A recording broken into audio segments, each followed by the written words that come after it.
Hey, what's up, guys? It's your boy Zell, aka Smallville and Seven, and I am here bringing you another MC on PC. I forgot the name of the title of my series here. I haven't played in a while, so I'm sorry for that.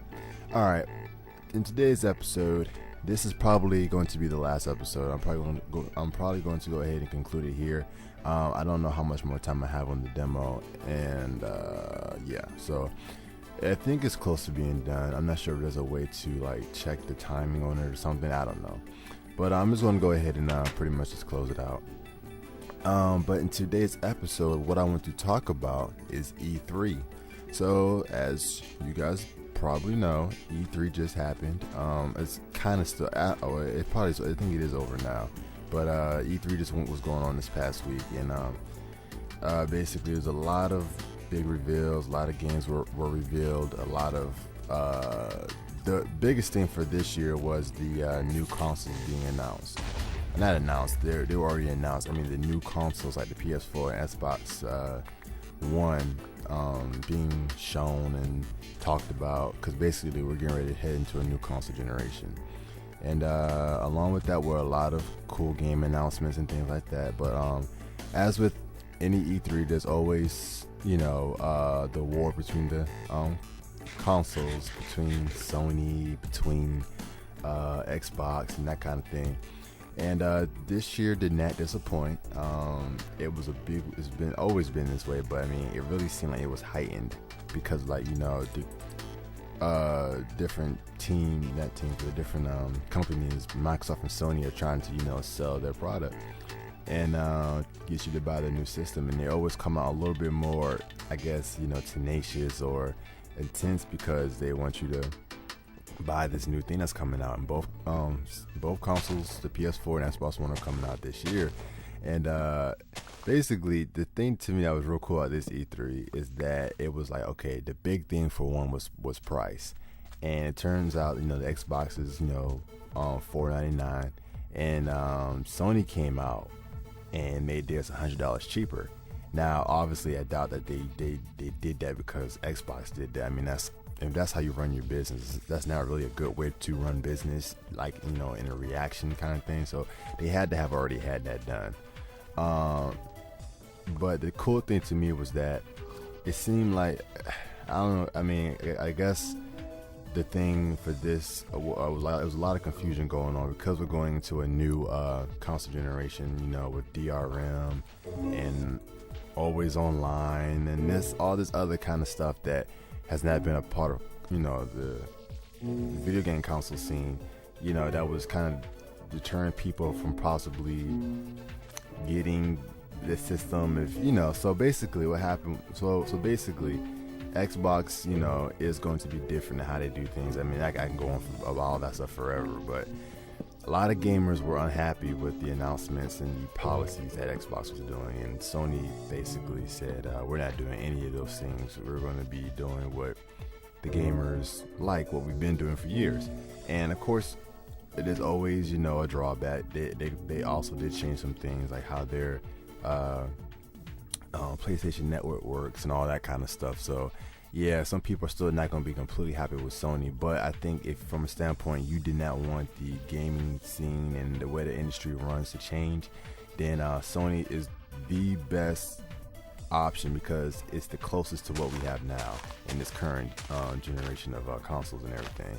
But basically, this was a big one for me because I wasn't upset with Microsoft at first. I'm not upset. I'm not even really upset now. It's just the things they're doing, I'm not really in agreement with, like the whole, wow, all this, and I finally found a sheep. You know how long I was waiting to find a sheep, and I finally found one here in the finale of the season. I don't even need to make a bed now. But anyways,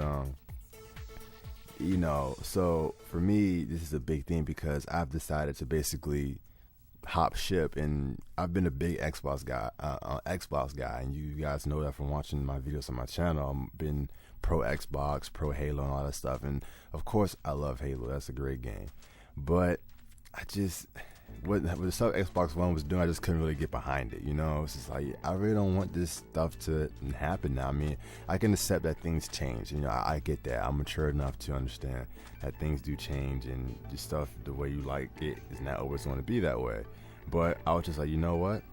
I don't want this stuff to, you know. So seeing what Sony did, and it just seemed like Sony had, I know Xbox had a lot of games, so I'm not accusing them of not having games. They actually did technically have more exclusives that were shown than Sony did, but the fact that they still have used games, the fact that they're cheaper, you know, and it's only $100, so for some people that may not make a big difference, you know. I just decided, you know what, I think I'm gonna go Sony.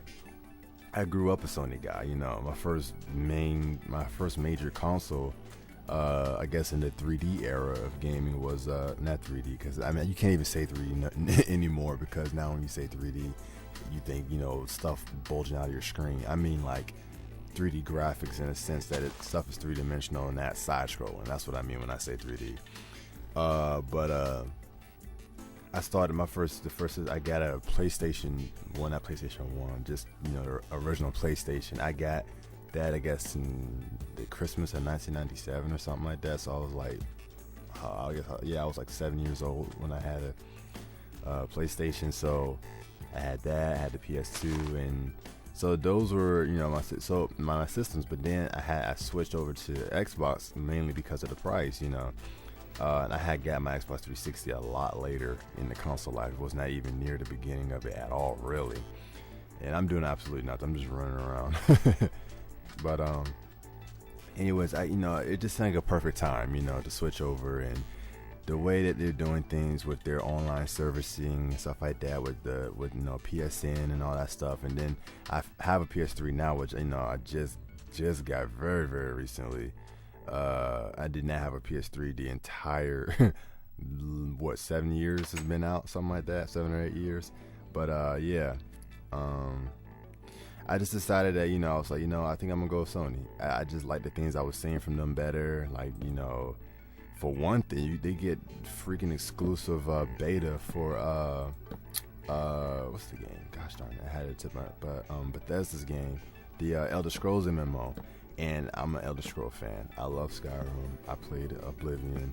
Those games are freaking awesome. It has a great freaking storyline. I mean, it's just cool. So I really want to play the MMO, and I was going to get for PC. I just assumed it wasn't going to come out for consoles, you know. But it's kind of cool seeing that now in this next generation that it seems like we'll be having a lot more MMOs. So I was pretty hyped for that, and I was like, well, that in itself, you know, I was already planning on getting a PS4, but now also you're getting exclusive beta. It's not going to be an exclusive title, but they get exclusive beta, so that, I mean, that's just cool, you know, to me anyway. So I'm like, yeah, I'm pro Sony. Then they get all the indie developers having their games come out on PS4 first. I don't believe that the indie games are exclusives, but it's just that they're coming out for PS4 first. So I mean, it's little stuff. I guess in the long run, it doesn't seem like it matters, but it's just little stuff. And emotions were high this E3. I would say that emotions were definitely high. My emotions were high on it. It was just like, oh man, we were just so upset with what Xbox was doing. Excuse me, a little burp there. We were upset about what Xbox was doing. And I think a lot of people had like a knee-jerk reaction. Like, we walk away from it and see how everything works out, I bet you Microsoft's, you know, their system isn't going to be that bad. And we're going to see that they're not evil, dark monsters trying to destroy gaming. It's just the business model that they decided to go with. But I think what's going to happen is because Sony was basically able to cash in on the emotions of the gamers. And we were hearing things. I think some things probably got blown out of proportion. And I can admit, I was also part of that. I was all, man, forget Xbox and all that kind of stuff. But yeah, I mean, so I heard how like the pre-order sales were ridiculous. Like, Sony's basically blowing Xbox out of the water right now as far as pre-sales go. So that was pretty like funny. I was like, wow, that's pretty crazy. And I was actually going to I actually went on GameStop's website to, you know, see about putting one on pre-order.